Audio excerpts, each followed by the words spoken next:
այսօր մեզ է միացել, պլյուս 374 քաղաքական ինքնորոշման ակումբի նախագահ Գարեգին Միսկալյանը, բարև ձեզ։ Ամենաթարմ լուրը, որ այսօր ամենաշատը քննարկվեց եւ շրջանառվեց հայկական լրատվամիջոցներում, դա այն մասին է, որ Ռուսաստանում ժամանակավորապես դադարեցվել է ջերմուկ հանքային ջրի վաճառքը։ Պետական համակարգի գործողությունն է ընդդեմ ջերմուկի, մի այդպիսի դեպք եղել էր 2 տարի առաջ, որը կարելի ասել ձախողվեց, չհաջողվեց ջերմուկին մեղադրել եղածում։ Բայց այս ինֆորմացիան համընկնում է լարսում նաև արհեստական, այսպես, արժութաժի հետ։ Կարող ենք հետևություն անել։ Ճնշում է Հայաստանի նկատմամբ, թե պատական զուգադիպություններ են սրանք։ Միանշանակ ճնշում է, այդպիսի զուգադիպություններ Ռուսաստանում չեն լինում։ Եթե հիշում եք Թուրքիայի հետ հարաբերությունների ֆոնին, ինչ որ մի պահ այդ լոլիկի մեջ ինչ որ միջատներ հայտնաբերեցին, հետո Հայաստանի ծեր լոլիկ գնում, Հայաստանի լոլիկի մեջ միջատ հայտնաբերեցին, հետո ջերմուկի այդ դեպքներ, հետո ինչ որ կոնյակի հետ կապված խնդիր կար Վրաստանում, որ էլի Չարլեզուներն ասում էին Ռուսաստանի հետ կապված։ Նույն շղթան եք նկարագրում, ինչ։ Հա, այսինքն տնտեսական պատժամիջոցների տեսակ է։ Ինչու, ինչ ենք արել մենք, որպեսզի չենք արել, կարծում եմ դրա համար։ Այսինքն չենք արել այն, ինչ իրենք կուզեին, որ մենք անենք, եւ հետեւաբար չենք խաղում, այսպես ասած, իրենց ուզած խաղը։ Բայց Հայաստանի վարչապետն ասում է Ռուսաստանի հետ հարաբերություններն ամենաբարձր մակարդակում են։ Օրեր առաջ։ Բնականաբար խնդիրը այստեղ ջերմուկը սնանկացնելը չի, կամ Հայաստանը։ Ջերմուկը չի սննկանա, ջերմուկը չի կարող իր հայկական բրենդ է համարվում ջերմուկը եւ վաճառել այլ երկրում։ Կարող է վաճառել,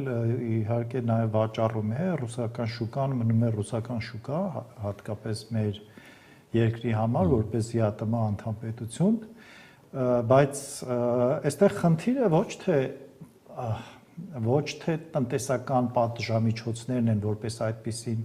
այլ ավելի շատ քաղաքական է, ցույց տալու համար Ռուսաստանի վերաբերմունքը Հայաստանի վարած քաղաքականությանը մի կողմից եւ մյուս կողմից ընտրություններին ընդառաջ հասարակական դժգոհություններ արտնասնել, վախերը սնել, չէ՞ որ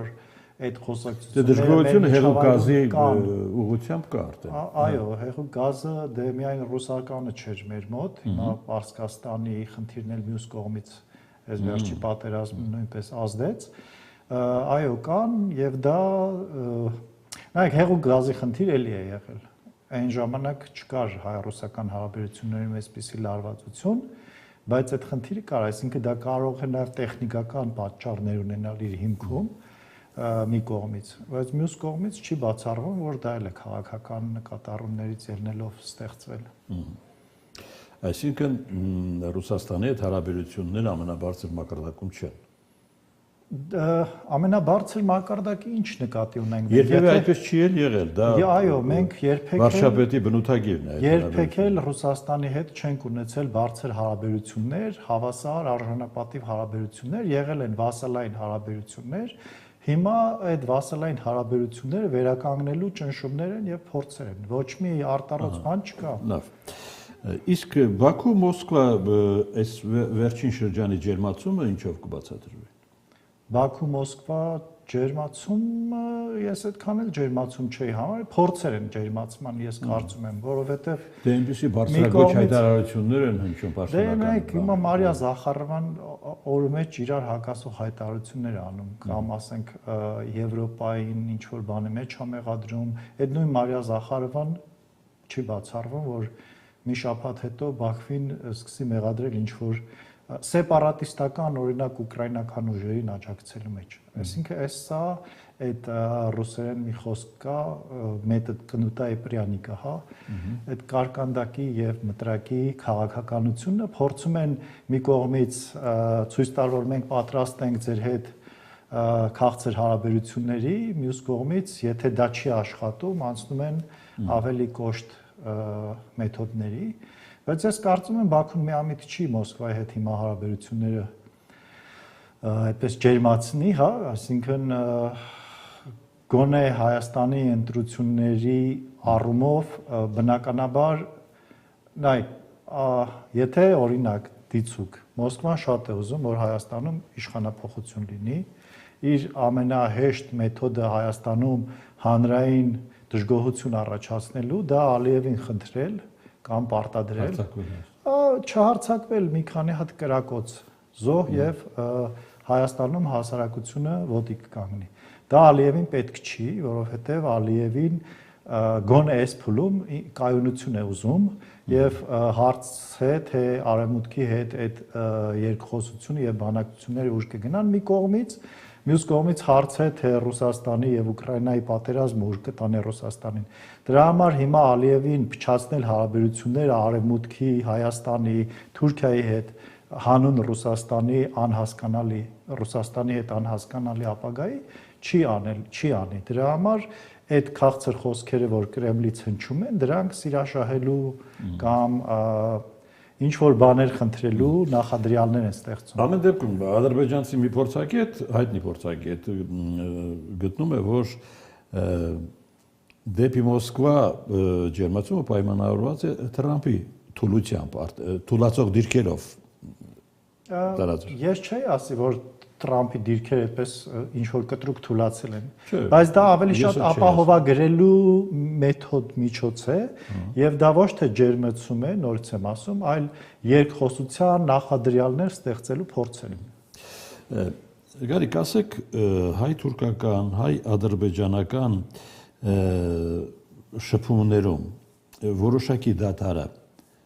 պայմանավորված է Իրանի դեպքերով, թե հայկական ընտրությամբ։ Ես կարծում եմ եւ նա եւ նա։ Եվ նա։ Այո, այսպես ասել, որ սառած են կամ դադար կա, այդքան էլ ճիշտ չի, որովհետեւ հա, հանդիպման կարծում չէ, ազգային ժողովի նախագահը գնաց Թուրքիա, չէ, հանդիպեց իրենց ազգային ժողովի նախագահի հետ, էլի այդ հանձնաժողովը հանդիպեց։ Եվ ասեց, որ դուք դարձել եք Բաքվի պատանդը։ Ովքեր են դարձել Բաքվի։ Թուրքիան։ Հայաստանի հետ հարաբերություններում հա դե հասկանալի է ես չեմ ուզում մեկնաբանել այդ հանդիպումը զուտ ուզում եմ ասել որ հարաբերությունները այդքան էլ դադարի վրա չեն ինչպես կարող է թվալ այնպես չի մինչև հիմա շատ արագ սրընթաց զարգանում էին այլ հարց է որ կային վտանգներ որոնք այս պահին այդքան սուր չեն զգացվում եւ դա պայմանավորված է այո Հայաստանում տեղի ունեցող ընտրություններով Դրանով է պայմանավորված նաև Եվրամիության երկրորդ առաքելությունը։ Նաև դրանով, նաև Ռուսաստանի եւ Ուկրաինայի հարաբերություններով այս պահին ոչ Ադրբեջանին, ոչ Եվրոպային, ոչ Թուրքիային, ոչ Հայաստանին, ոչ Պարսկաստանին ձեռնտու չի հայ-ադրբեջանական հարաբերություններում կոնֆրոնտացիան, սրացումը դա ձեռնտու է միայն Ռուսաստանին եւ Ռուսաստանը փորձելու է խաղարկել այդ հնարավորությունը, բայց ես վստահ եմ մի 90%-ով որ դա չի ստացվելու։ Արդեն հայտնի է Հայաստանում խորհրդարանական ընտրությունների մասնակիցների կազմը։ Շուրջ 29, թե 19, հա։ Դե, որտեղ 19 է, որտեղ 19 է, այնտեղ 29 է։ Ինչ տպավորություն է թողնում այդ կազմը։ Ինչ որ միշտ է թողել, շատ ողբալի տպավորություն է թողնում։ Հայաստանում շարունակում է չլինել քաղաքական դաշտ, քաղաքական ուժեր, քաղաքականություն, քաղաքական միտք եւ դրանից բխող իր հետևանքներն է ունենում։ Այս տարվա ընտրություններն էլ դրա նման էլի վատի վատագույնի մեջ ընտրություն է լինելու։ Սկսել են սոցհարցումներ հրապարակել։ Այդ հարցումները այս պատկերը արտացոլում են։ Ես ճիշտ ասած չեմ հետևում, հարցումները տարբեր են եւ այնտեղ ուժեր կան, որոնց մասին իրենց տնեցիներից բացի ուրիշ մարդ չգիտի, բայց իրենց արած հարցումներով առաջատար են։ Չեմ կարող ասել ինչքանով է նայեք չկա հանրային պահանջը ապահովող քաղաքական առաջարկ։ Այսինքն հանրության զգալի մասը այդ նույն հարցումները ցույց են տալիս, հասարակության գերակշիռ մասը սպասում է ռացիոնալ քաղաքական ծրագիր, առաջարկ եւ փոփոխությունների, վերափոխումների պլան, որին եւ կտար իր ձայնը, իհարկե այնպես չէ, որ մի անց կուսակցությունը գա, ասի ես բերել եմ եւ մարդիկ հավատան։ Նաեւ թիմ պետքա լինի, որ դա ի վիճակի լինի անել, այսօր դաշտում չկան գործող քաղաքական ուժը։ Եղածները այդպեսին չեն, ուզում եք։ Այո, չկան, այսինքն չկա այդ առաջարկը, այն ինչ էլ որ առաջարկվում է, շատ վերացական ու պոպուլիստական են, ինչպես գործող իշխանությունների առաջարկը, այդ խաղաղություն ասվածը ոչ մի բանի վրա, եւ ընդդիմություն կոչվածի խաղաղություն ասվածը։ Ոչ մի բան որ ասում եք 2 տարուց ավելի խաղաղություն չէ ադրբեջանական սահմանը։ Չէ, խաղաղությունը միայն զենք ու կրակելը չի։ Խաղաղությունը դա պետության մեջ տեղի ունեցող առողջացման գործընթացներն են։ Այսինքն դրան չի գնում այս Իհարկե, այդ խաղաղությունը զինադադարը խաղաղություն չի։ Հիմա հայ-ադրբեջանական սահմանին զինադադար է։ Այդ թուղթն էլ որ ստորագրվի, էլի խաղաղություն չի լինելու։ Քանի դեռ Հայաստանը եւ Ադրբեջանը հակառակ ճամբարներով, այսինքն գաղափարական տարբեր ճամբարներում դեմոկրատական եւ ավտորիտար գտնվող պետություններ են, խաղաղության մասին խոսելը անմեղսունակություն է, որովհետեւ այդ խաղաղությունը, ասում եմ, միայն պատերազմը չի սահմանին։ Ադրբեջանը ամեն տարի, ամեն օր, ամեն հնգամյակ, չգիտեմ, անընդհատ փորձելու է իր ամբողջ ռեսուրսը, հնարավորությունները օգտագործի, թույլ չտալու համար Հայաստանի զարթոնքը։ Դա խաղաղություն չի։ Եթե Հայաստանի իշխանությունները կուլ են գնալու այդ քաղաքականությանը հանուն նրա, որ սահմանին կրակոց չլինի, ինչ որ մարդկանց համար գուցե դա խաղաղություն է։ Հայաստանի իշխանությունները թողնենք իրենց տեղում։ Ալիևը այսօր ասում է, որ Վաշինգտոնյան համաձայնագիրը բերել է այդ խաղաղությունը, բերել է կայուն հարաբերություններ Հայաստանի եւ Ադրբեջանի միջև, արդեն հասարակության ներկայացուցիչներն են շփվում, առևտուրն է իրականացվում Հայաստանի եւ Ադրբեջանի միջև, այսինքն փաստեր է բերում, որոնք վկայում են ճիշտ հակառակի մասին ձեր ասացի։ Դե այսինքն որ ինչ է որ եղել Հայաստանը եւ Ադրբեջանը խաղաղություն են կերտում դրա մասին։ Հա, նայեք, չէ։ Ալիևի խոսքերն են։ Դե Ալիևը ես ասացի, որ Ադրբեջանին, Թուրքիային, Իրանին, Հայաստանին կամ ականջահատող ձեռնտու չի, որպեսի պատերազմ լինի եւ դրա այդ հարցում այն ինչ տեղի է ունենում, այդ տրամաբանության մեջ է։ Բայց դա խաղաղություն ասել, անվանել խաղաղություն եւ դրա վրա կառուցել պլաններ, այսինքն այս եղած բալանսի։ Ես հասկանում եմ ձեր ասացի տրամաբանությունը, այսինքն դա նաև ենթադրում է, որ մի օր օգտվելով իրավիճակից, Ալիևը կարող է ասել, գործի Վաշինգտոնն էլ իր համաձայնագիրը։ Այո, ամեն օր կա այդ վտանգը, որ Վաշինգտոնը ասելու է, չի ասելու, մի օր Վաշինգտոնի եւ Ալիևի շահերը համընկնելու են շատ այնպես ինչպես համընկան Ռուսաստանի եւ Ադրբեջանի շահերը եւ Արցախը հայաթափ եղավ, այդպես եթե մենք շարունակենք նույն ջայլամի քաղաքականությունը վարել, նույն չինքնորոշված հասարակությունը կերտել, կրթել եւ լինել այդպիսին, ապա վաղ թե ուշ դա լինելու է։ Մենք ավտորիտար պետություն կառուցելու ներուժ չունենք, իսկ ժողովրդավար հասարակություն կերտելու համար պետքա վերափոխումներ, բարեփոխում չէ, վերափոխում, որի ուղղությամբ մեր պետության մեջ այս 30 տարվա ընթացքում ոչինչ չի արվել, 30-ից ավել, եւ հիմա էլ չի արվում։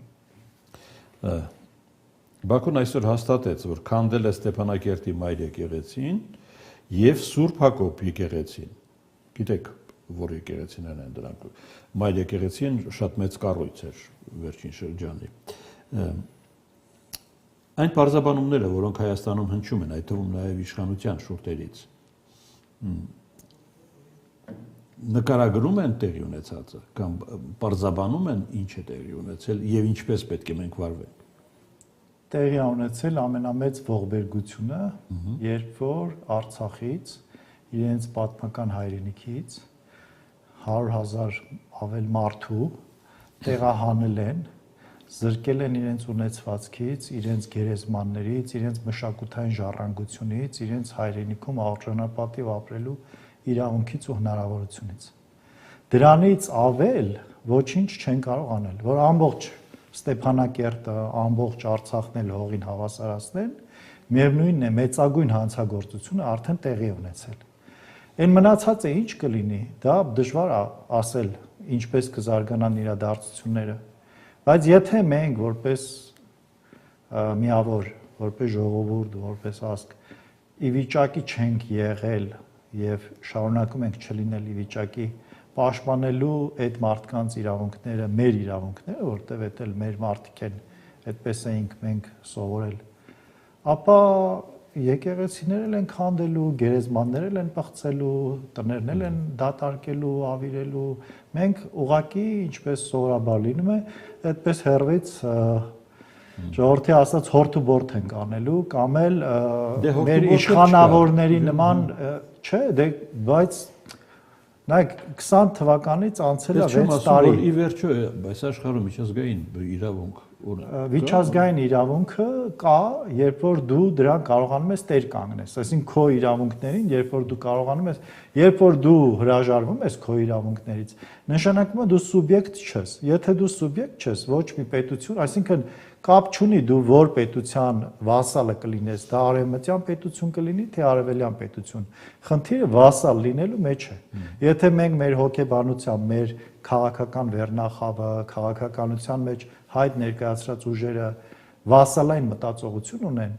դա ինչի՞ չէ նաև ժողովրդի մեղավորությունն է, որովհետև այնպես չի, որ եթե մարդիկ քաղաքականության մեջ հայտ չեն ներկայացրել, հաջողակ բիզնեսմեն են, սա իրանց պետությունը չի։ Եթե իրանց պետությունն է, պետք է այդքանը հասկանան, որ այս պետության մեջ այդ ուղղակի պարզապես հարկ տալ եւ նստել ասել, որ ես արժանապատիվ քաղաքացի եմ, որովհետև ես իմ հարկերը ժամանակին տալիս եմ, բավարար չի։ Այդ մարդիկ պետք է մասնակցեն այդ քաղաքական մտածող արժեքներ ունեցող շերտի ձևավորման գործում։ Ո՞վ է դա անելու, եթե հայկական ազգային կապիտալը, եթե կա այդպեսին չանի, եթե հայկական բիզնեսը դա չանի, ով է անելու։ Ռուսաստանը գումար վճարելու է, որպեսզի ձևավորվեն ուժեր, որոնք սպասարկում են իր շահերը, Արևմուտքը գումար վճարելու է, նվազագույնը, որպեսզի չսպասարկեն Ռուսաստանի շահերը, իսկ առավելագույնը, որպեսզի սպասարկեն իրենց շահերը։ Ով է հայկական շահի համար վճարելու միջոցներ, որպեսզի քաղաքական միտք ձևավորվի, հասարակությունը կրթվի, ոչ մեկը չի անում դա։ Դա վասալային մտածողություն ունեցող հասարակության առանձնահատկությունն է։ Ինչու է ներդրվում նոր կենսաչափական համակարգ։ Այս հարցի պատասխանը ունեք թե չէ։ Իհարկե, դա հեշտացնում է ճամփորդությունը նրանց համար, ովքեր ունեն դրա հնարավորությունը։ Նաև թվայնացվում է կառավարման համակարգը։ Պետք է ասեմ ի պատիվ այդ անողների, որոնք այսօրվա իշխանության մեջ են, նախկինի համեմատ անհամեմատելի առաջընթաց կա ինստիտուցիոնալ առումով, այսինքն այն ժամանակ, երբ որ մի խումբ մարդիկ թվայնացման անվան տակ ամեն ինչ քաշել էին իրանց տակ եւ փող էին աշխատում, հիմա այդ խնդիրը ես 18 թվականից հետո ծանոթ եմ եղել համակարգին եւ գիտեմ ինչ խորը ճգնաժամի մեջ էր։ Հիմա անհամեմատելի է, ես հույս ունեմ այս ձևով կշարունակվի, գոնե այդ մասով մի քիչ առաջընթաց կունենա։